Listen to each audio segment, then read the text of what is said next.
Eu sempre achei que Lara era minha alma gêmea de amizade. A gente se conheceu na faculdade e desde o primeiro semestre era inseparável. Ela dizia que eu era a irmã que a vida não tinha dado e fazia questão de estar presente em tudo. Provas, festas, crises existenciais. No começo, tudo parecia natural. Ela era divertida, prestativa e elogiava tudo em mim. Dizia que invejava meu estilo, minha forma de falar, até meu jeito de arrumar o cabelo. Eu ria, achava fofo. Você que é linda, amiga, eu respondia, sem notar o primeiro sinal. O problema começou quando ela passou a repetir tudo o que eu fazia. Eu cortava o cabelo de um jeito, dias depois ela aparecia igual. Eu trocava o guarda-roupa, ela comprava peças parecidas. Não era só admiração, era reprodução. Mas o que me incomodava de verdade era o modo como ela começou a se infiltrar na minha vida pessoal. Ela se aproximou da minha família, virou seguidora da minha mãe, comentava nas fotos da minha tia e adorava conversar com minha irmã. Elas amavam a Lara. Eu tentava não dar importância. Afinal, ela era minha melhor amiga.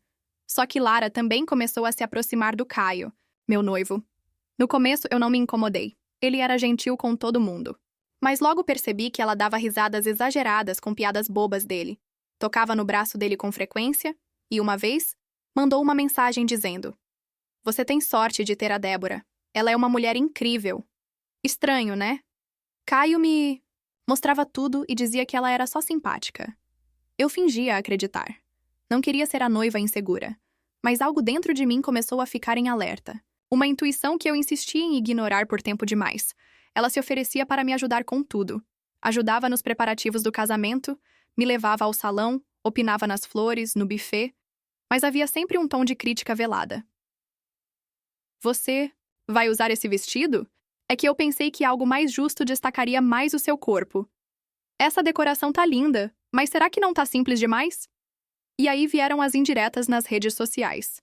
Ela postava frases como "Assil." Vezes, a gente se destaca mais no papel coadjuvante do que no principal. Ou, tem gente que brilha só porque a gente acende a luz. E quando alguém comentava, ela respondia com um emoji de fogo ou carinha rindo. Como se fosse uma piada entre nós. Foi quando minha sogra me disse: "A Lara é tão equilibrada. Parece que te entende melhor do que você mesma.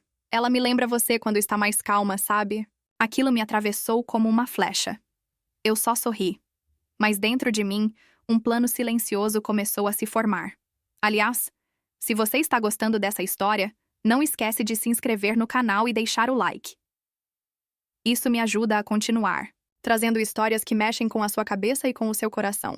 Vamos juntos até o final dessa trama. Eu comecei a observar mais. Lara tinha o dom de parecer humilde mesmo quando era venenosa. Se alguém elogiava meu cabelo, ela dizia: "É lindo mesmo. Fui eu que insisti para ela cortar assim." Se alguém elogiava minha inteligência, ela comentava: "Eu ajudei na revisão da apresentação. A gente se completa, né, amiga?" A plateia aplaudia, e eu engolia em seco. Aos poucos, tudo que eu fazia parecia vir com a chancela dela. Se eu tomava uma decisão, era porque ela tinha dado a opinião certa. Se eu me destacava em algo, era porque ela me inspirou.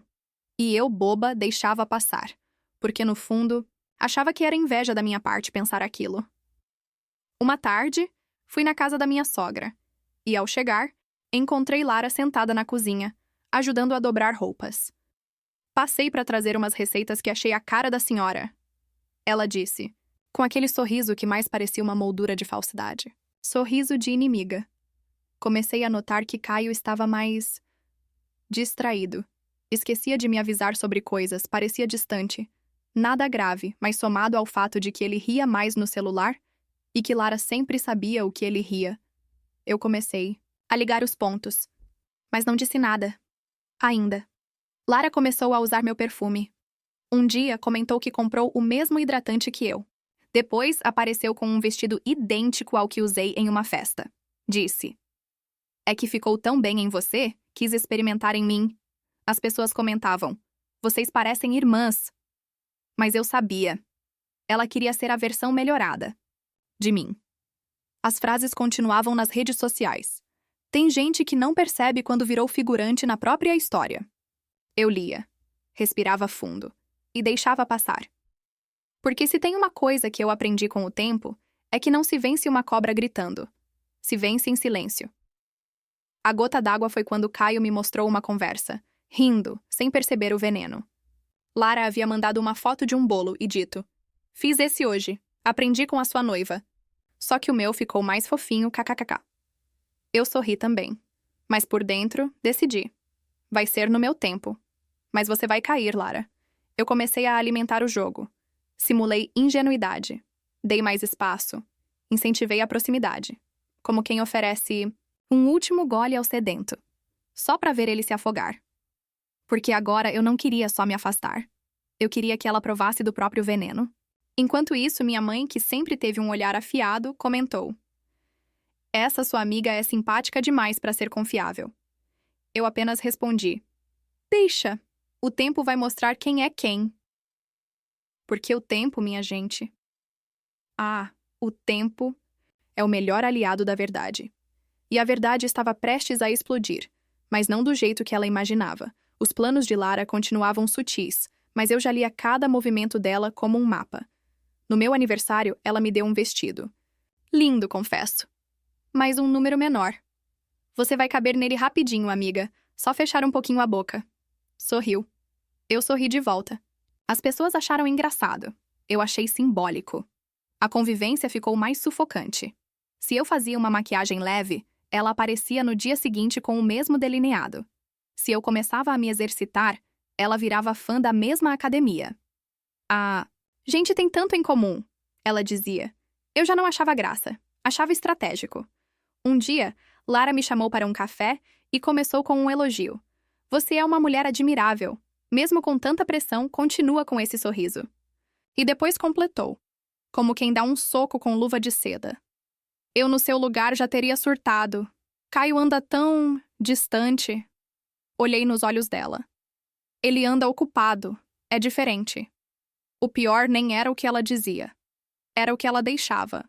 No ar. As pausas. Os olhares. O tom de preocupação falsa. "Se você precisar desabafar, estou aqui. Eu entendo ele. Às vezes os homens só querem um pouco de leveza." A palavra ficou ecoando como um tapa na minha autoestima. Comecei a testar pequenas ausências. Dizia que não podia ir a um jantar, sugeria que Caio fosse. E ele ia. E quem estava lá? Lara. Sempre Lara. Vestida impecavelmente, dizendo que só apareceu por acaso. Até quando a coincidência veste salto alto e batom vermelho? Minha sogra, cada vez mais encantada, comentou: "A Lara é tão parecida com você, mas menos estressada. Vocês se completam." Eu respirei fundo. Sorri. Guardei. Cada palavra virava tijolo no castelo da minha vingança. Meus amigos também notavam. Um deles disse: "Você percebeu que ela sempre tenta contar sua história melhor do que você? Se você sofreu, ela sofreu mais. Se você venceu, ela também, só que com menos esforço." Eu ri. "É o jeitinho dela", respondi. Mas dentro, o veneno já escorria pronto para ser usado. As mensagens começaram a vir com mais frequência. "Caio me falou que você andou triste. Posso te ajudar em algo? Vocês estão bem mesmo? Porque quero ver vocês felizes." Não era preocupação. Era monitoramento. Era controle emocional disfarçado de empatia. Eu sabia que qualquer confronto direto faria de mim a vilã. Ela era a mocinha carismática, a coitada que só queria ajudar. Então, planejei minha resposta com paciência e frieza. Se ela queria ocupar meu lugar, eu ia deixá-la. Por um tempo. Só para ela sentir o peso que eu carregava e o buraco que vinha junto. Aliás, se essa história tá te deixando intrigado, comenta aqui embaixo o que você faria no meu lugar. E claro, deixa o like e se inscreve no canal, porque ainda tem muita reviravolta pela frente. Você não vai querer perder. O dia em que comecei a devolver o jogo foi silencioso. Comecei a dar ouvidos a tudo que ela dizia, mas fingia concordar. "Você acha mesmo que esse vestido me engorda?" E ela sorria. "Não muito, só marca um pouquinho." Então eu o usava com orgulho e Caio elogiava. "Você está maravilhosa." E eu via a expressão dela travar. Em uma conversa com minha sogra sugeri: "A Lara é ótima, mas às vezes se passa, né?" Ela riu sem entender bem, mas a sementinha foi plantada. Comecei a agir como ela, sutilmente. Dava conselhos azedos com cara de ternura. Dizia: É só minha opinião, mas... E deixava a bomba explodir sozinha. Num almoço com amigos, Lara começou com seu teatrinho. A gente se parece tanto que até nossas vozes confundem. Eu respondi doce. É, mas dizem que cópias nunca têm o mesmo brilho da original. Riram. Ela ficou vermelha, mas sorriu, porque ela não podia quebrar o personagem. Comecei a postar fotos antigas com Caio, viagens, momentos só nossos, com legendas simples mas marcantes. Os verdadeiros não precisam provar nada. Lara reagia com emojis. Mas no fundo, eu sabia que doía. Porque quem sente necessidade de substituir é quem nunca se sentiu suficiente. Caio começou a me notar de novo, com curiosidade. Você anda diferente. E eu, com leveza, dizia, talvez esteja mais eu do que nunca. Ele ria, me observava, e aos poucos percebi, a presença de Lara estava deixando de ser novidade. Estava virando sombra. Foi então que ela cometeu um erro. Comentou comigo num tom risonho que Caio tinha um jeito fofo de desviar o olhar quando se sentia envergonhado. Algo que só se percebe de perto, de muito perto. Eu congelei por dentro, mas continuei sorrindo, porque era isso que ela queria ver, minha reação. Eu precisava de uma prova, e ela me daria. Só não sabia ainda. Provoquei. Engraçado você reparar tanto, né? Eu nunca tinha notado isso. E ela com um sorrisinho. É que talvez você esteja ocupada demais. A ousadia dela me incendiava, por dentro. Mas ainda não era o momento. Em um churrasco de família, ela apareceu com um brinco idêntico ao meu. Ganhou de quem? Perguntei. Comprei depois que vi o seu. É tão bonito. A audácia era tamanha que eu mal me surpreendia mais. Só anotava em silêncio cada ponto do plano que ela mesma estava montando contra si. E então eu decidi dar corda. Comentei com Caio casualmente. A Lara é tão prestativa. Às vezes até parece que gosta de você. Ele riu nervoso. Claro que não, imagina. Mas as palavras ficaram, plantadas. Em algum lugar da mente dele, elas começaram a trabalhar por mim. Acredite, quando você quer destruir alguém, como a Lara, você não grita, não expulsa, não briga. Você apenas mostra o espelho e espera ela mesma se perder no reflexo. Comecei a me ausentar mais. Alegava trabalho, compromissos, dores de cabeça. E em cada uma dessas ausências, deixava Lara cuidar de Caio. Ela se oferecia com tanto entusiasmo que parecia estar esperando exatamente por isso. E eu, de longe, assistia, sem perder uma só jogada.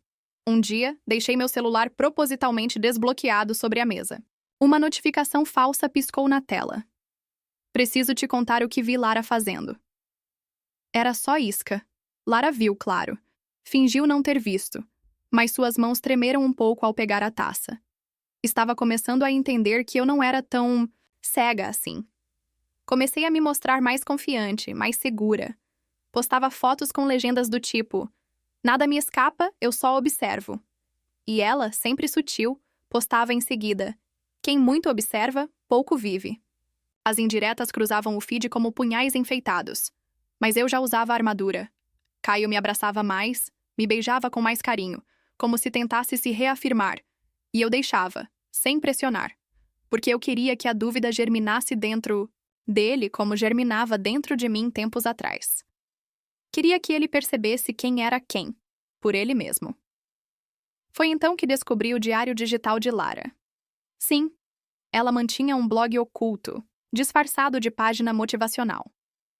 Mas os textos eram sobre mim, sempre em terceira pessoa, como se fosse ficção. A amiga que brilha demais, a noiva que nem percebe o vazio no olhar do homem ao lado. Poético. E cruel. Eu printei tudo, sem pressa. Guardei em uma pasta, com nome irônico. Admiração. Era o suficiente para expô-la, destruir sua imagem, afastá-la de todos. Mas não era isso que eu queria. Eu não queria vingança por escândalo. Eu queria que ela caísse sozinha. No aniversário de Caio, planejei tudo. Uma festa discreta. Apenas família e amigos próximos. Pedi que Lara me ajudasse com os preparativos. Ela ficou radiante. Achou que era mais uma chance de se infiltrar. E realmente era. Mas não da forma que ela imaginava.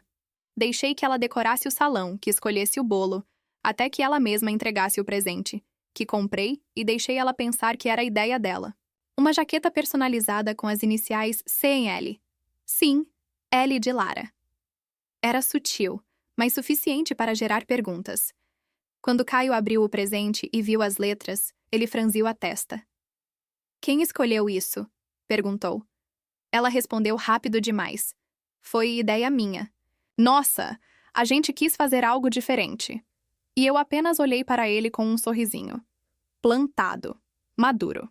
Aliás, se você já começou a desconfiar que essa história não vai acabar como Lara espera, já se inscreve no canal e deixa o like, porque as próximas partes vão te deixar em choque. Vem comigo, que o melhor ainda está por vir.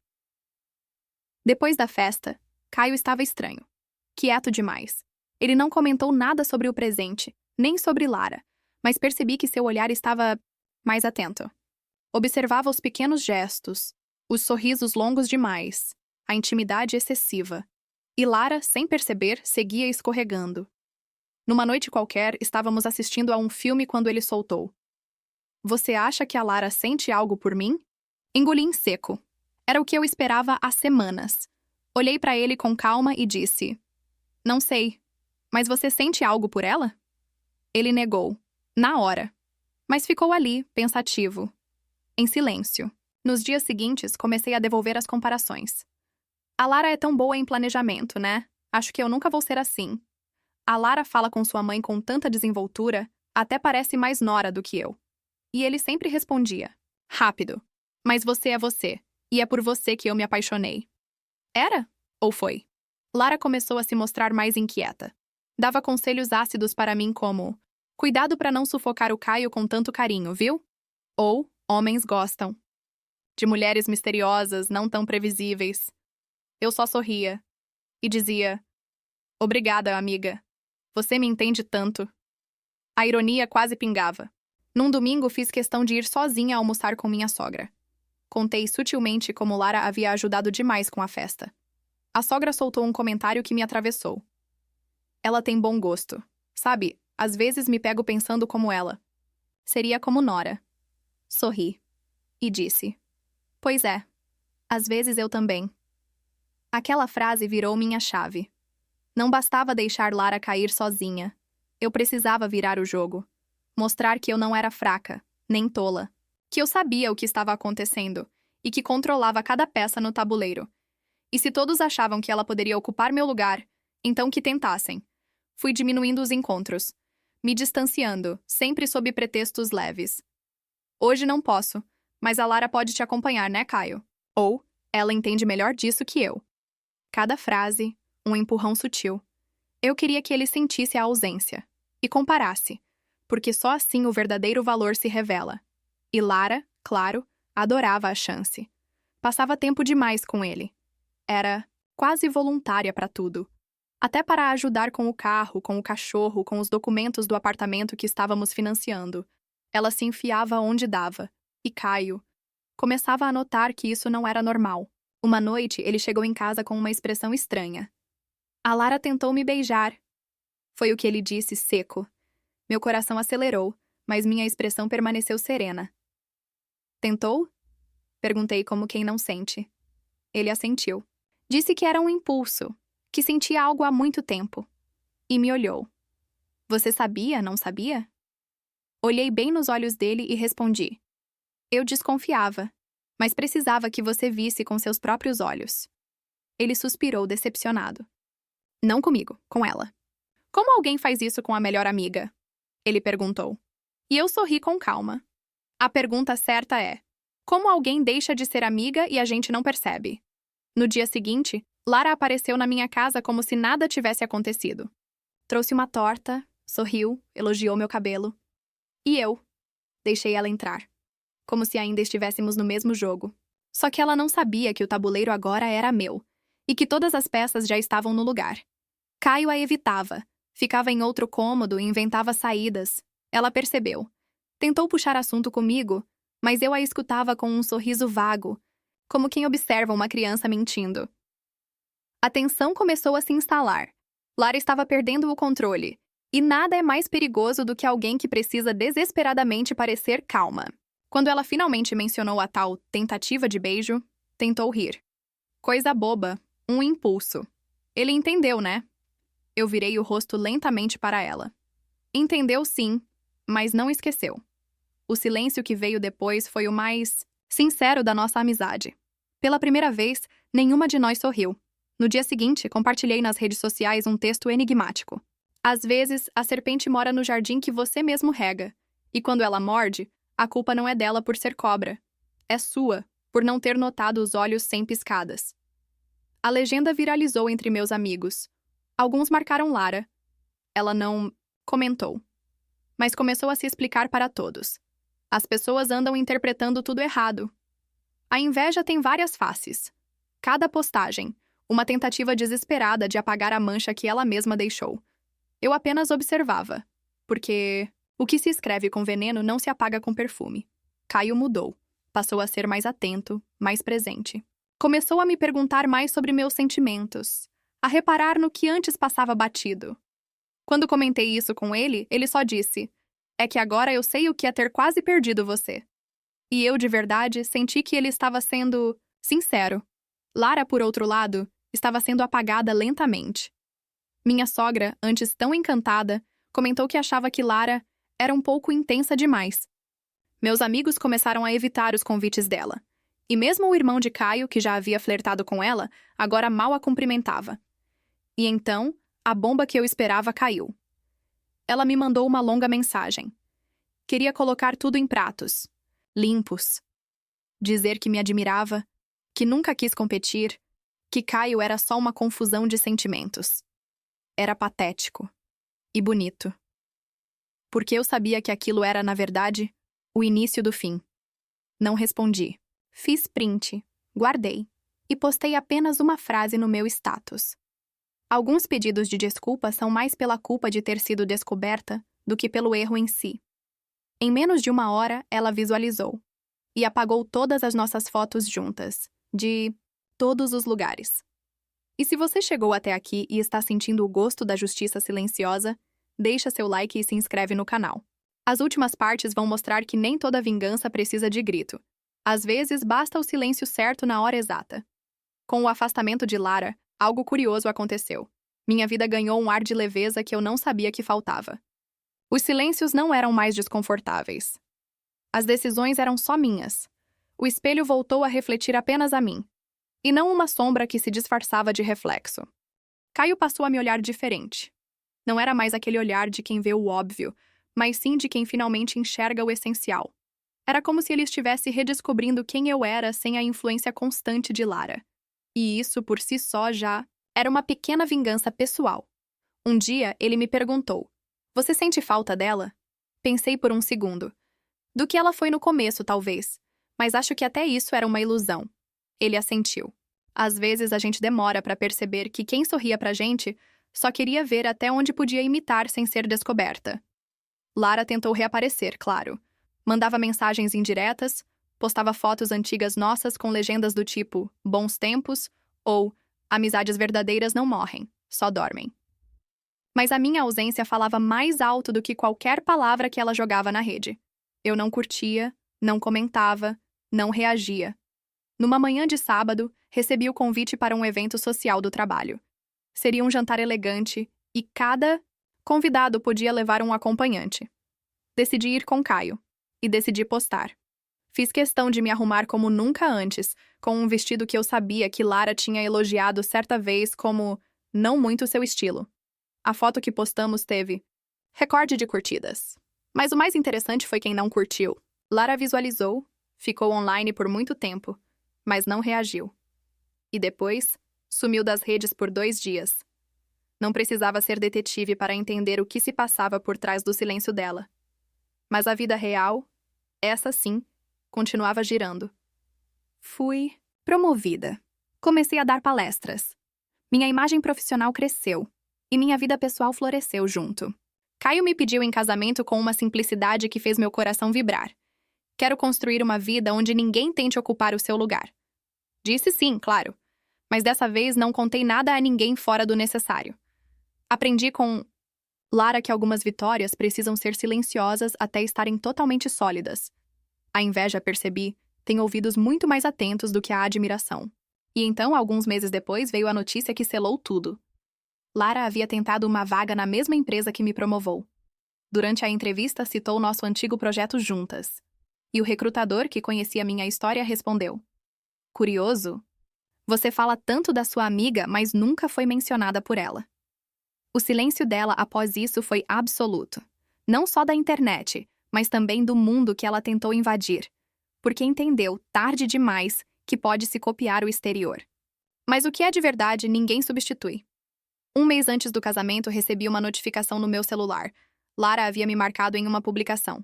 Surpresa, abri o link com cautela.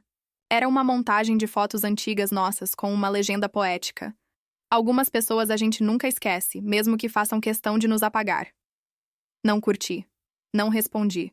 Mas percebi o que aquilo era. A última cartada de alguém que sentiu que perdeu o palco. Ela queria atenção, nem que fosse como vítima. Queria que alguém dissesse: que maldade te deixarem de lado. Mas os comentários eram mornos. Muitos ignoravam. Outros apenas deixavam emojis de pena. Mais tarde, Lara mandou uma mensagem direta. Você podia pelo menos me convidar para o casamento. Afinal, fui parte da sua história. Respirei fundo. E respondi apenas: justamente por isso. Ela não rebateu. Só visualizou. Acho que entendeu que ali não havia espaço para reapresentações forçadas. No grande dia, tudo foi perfeito. Um evento simples, mas com pessoas verdadeiras. Gente que não tentava competir comigo, que não usava elogios como facas. E ali, entre abraços sinceros e olhares limpos, senti que estava, enfim, cercada apenas de luz, sem nenhuma sombra disfarçada. Durante a festa, Caio sussurrou no meu ouvido. Ela deve estar assistindo isso tudo de longe, se remoendo. Eu sorri. Deixa. Às vezes, o melhor castigo é ver de fora aquilo que tentou roubar e nunca teve capacidade de construir. Dias. Depois, uma colega em comum me contou que Lara estava trabalhando numa empresa pequena, em outra cidade, que vivia dizendo que quase casou com o noivo da amiga, como se fosse mérito, e que os novos colegas já estavam cansados das histórias em que ela sempre era a vítima. Foi ali que percebi que minha vingança foi completa, não porque ela sofreu, mas porque, no fundo, ela teve que conviver com a própria farsa, enquanto eu apenas segui. Não precisei me vingar com gritos nem com escândalos. Meu silêncio foi o megafone mais potente que ela jamais esperava ouvir. Comecei a escrever um livro. Não sobre ela, mas inspirado na sensação de ser traída por alguém, que você chamava de irmã. A história de uma mulher que reconstrói sua identidade após perceber que a maior inimiga vestia a máscara da cumplicidade. Um retrato sem nomes, mas com muitas verdades. E quando finalizei o primeiro capítulo, lembrei do dia em que Lara apareceu com o mesmo corte de cabelo que o meu. Parecia pequeno na época, mas hoje entendo. Não era só sobre estilo, era sobre roubar partes de mim. Só que ela esqueceu que o que realmente importa não dá pra copiar. Se você está amando essa história e sentiu a força dessa virada, se inscreve no canal e deixa seu like agora mesmo. A última parte vai te mostrar que, às vezes, a vingança mais elegante é aquela que se serve sem levantar a voz. Chegou o dia em que, sem avisos, Lara reapareceu na cidade. Diziam que queria consertar as coisas. Eu sabia que não era para isso. Ela queria ver o que tinha perdido, sentir que ainda podia mexer nas minhas estruturas. Na frente de todos, tentou sorrir. Tentou ser aquela amiga que compartilhava segredos, mas o brilho falso no olhar denunciava a mentira. Caio, educado, a cumprimentou, mas não escondeu o cansaço. Eu, por dentro, sentia a paz da minha escolha silenciosa. Durante a conversa, ela tentou puxar histórias antigas. Mencionou momentos que para ela ainda eram preciosos. Eu respondia com frases curtas, quase mecânicas. Não queria reabrir feridas, mas também não queria que ela sentisse conforto algum. Depois que ela saiu, Caio falou baixinho. Você foi gigante. Não baixou a guarda. Não deu espaço para manipulação. Senti o orgulho dele. Mas, principalmente, senti orgulho de mim mesma. Porque naquele instante, soube que meu silêncio tinha sido a melhor resposta. As semanas seguintes foram calmas. Sem jogos, sem indiretas, sem máscaras. Lara desapareceu, novamente. Eu segui vivendo minha verdade, longe da toxicidade que uma vez tentou me engolir. E é aí que entendi. O poder real não está em reagir, mas em se preservar. Foi então que, numa noite tranquila, abri meu livro e escrevi o último parágrafo. A verdadeira vingança não é destruir o outro, mas reconstruir a si mesma com a força que a dor ensinou. Assinei com meu nome e sorri. O livro virou um sucesso modesto. Muitos me procuraram para contar suas próprias histórias, agradecer por mostrar que não precisamos de gritos para ganhar, que o silêncio, quando usado com sabedoria, é uma arma poderosa. E a última reviravolta. Soube que Lara, tentando recomeçar, foi rejeitada em outra cidade por causa do seu passado. Não por mim, mas porque ninguém suporta conviver com quem veste a máscara da amizade enquanto cultiva o veneno. Hoje, quando penso naquela amizade, não sinto rancor. Sinto uma gratidão amarga. Porque foi ela quem me ensinou o valor do meu próprio silêncio, da minha força invisível e da capacidade que tenho de ser maior do que qualquer sombra. Se gostou dessa história, deixe seu like, compartilhe e inscreva-se no canal. Porque às vezes, a melhor vingança é simplesmente ser feliz sem precisar de aplausos, apenas com a certeza da própria vitória.